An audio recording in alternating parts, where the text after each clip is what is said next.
fashion crisis is taking place, and it has nothing to do with what you're wearing. Or does it? With consumers being more aware of their fashion footprints, brands are coming up with new ideas to fill the gap. In 2019, fast fashion giant Zara committed to using 100% sustainable fabrics for all its 8 brands by 2025. Their promise is that all the cotton, linen and polyester used to produce its clothes will be organic, sustainable or recycled. Similarly, H&M, another fast fashion leader, is aiming for 100% of their materials to be either recycled or sourced in a more sustainable way by 2030. Currently, it has a line of products tagged as the Conscious Collection that, by the company's claim, contain at least 50% sustainable material such as recycled polyester and organic cotton. But fundamentally, this isn't enough. Fast fashion is in need of large-scale structural reform in order to clean up its act. One of the first steps towards this in Europe was introducing policy change. They advocated for a circular economy design to make this happen. In a nutshell, making sure that materials were designed to be reusable and then incentivizing their reusability. France, for example, recently started talks to introduce a scoring system that will require brands to rate their products from A to E to show how environmentally friendly they are. India too has taken measures before to mitigate the environmental ramifications of textile production. But was it enough? Tiruppur is India's most famous case study on the question and holds troubling answers. Shooting into mass production mode in the 80s, Tiruppur's textile industry soon began to take a toll on the environment, specifically the water. By 1993, residents of about 20 villages began to find blood-red water running from their taps. After relentless agitation, dyeing units and the state government agreed to come together to set up common effluent treatment plants, but it was not enough.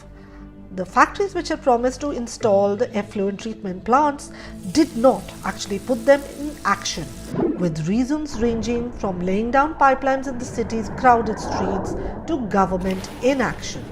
In 2011, the High Court ordered a zero liquid discharge policy and ordered the shutdown of all dyeing units that had any wastewater discharge.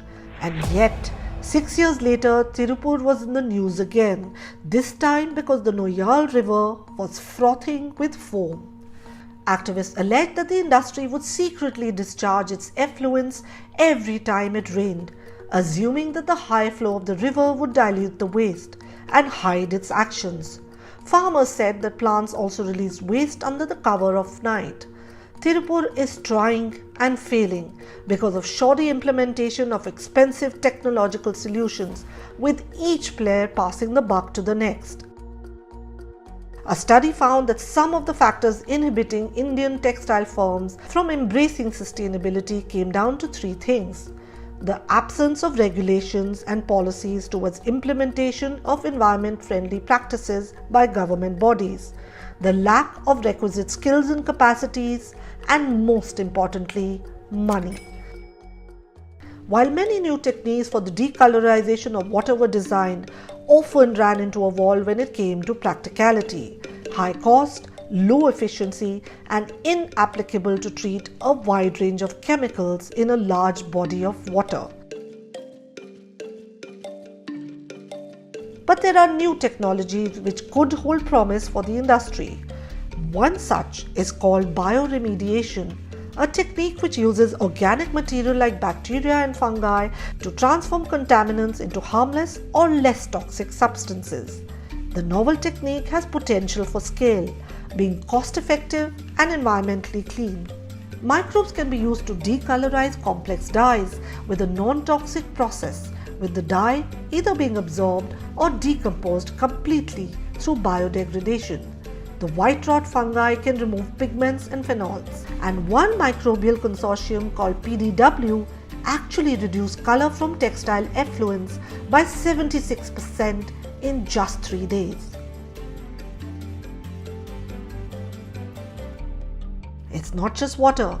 Microbes were also found to alleviate heavy metal stress in contaminated soil, and a method called PHYTOREMEDIATIon, using plants instead of microorganisms.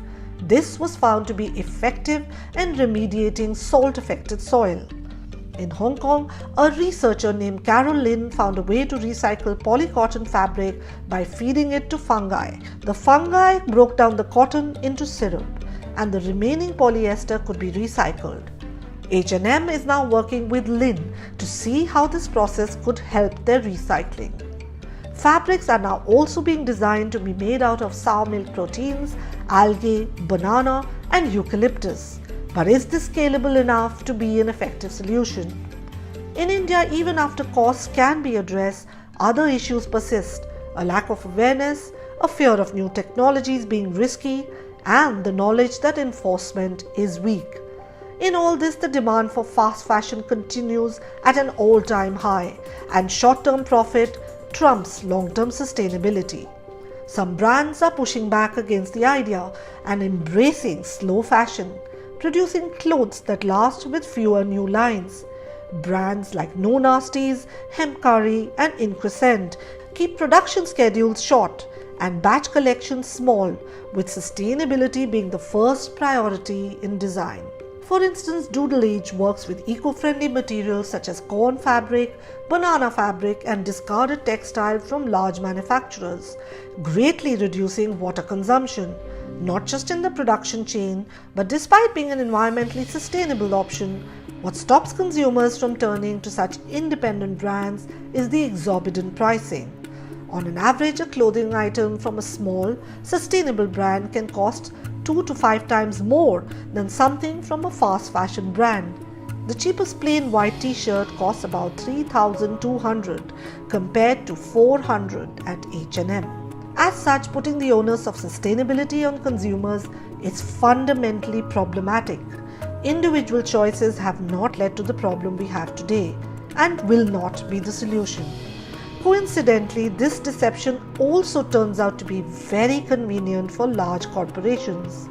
The need of the hour is for governments and industries to be made more accountable. It might not be profitable and it might not be fashionable, but right now, the secret cost of a t-shirt is way too high.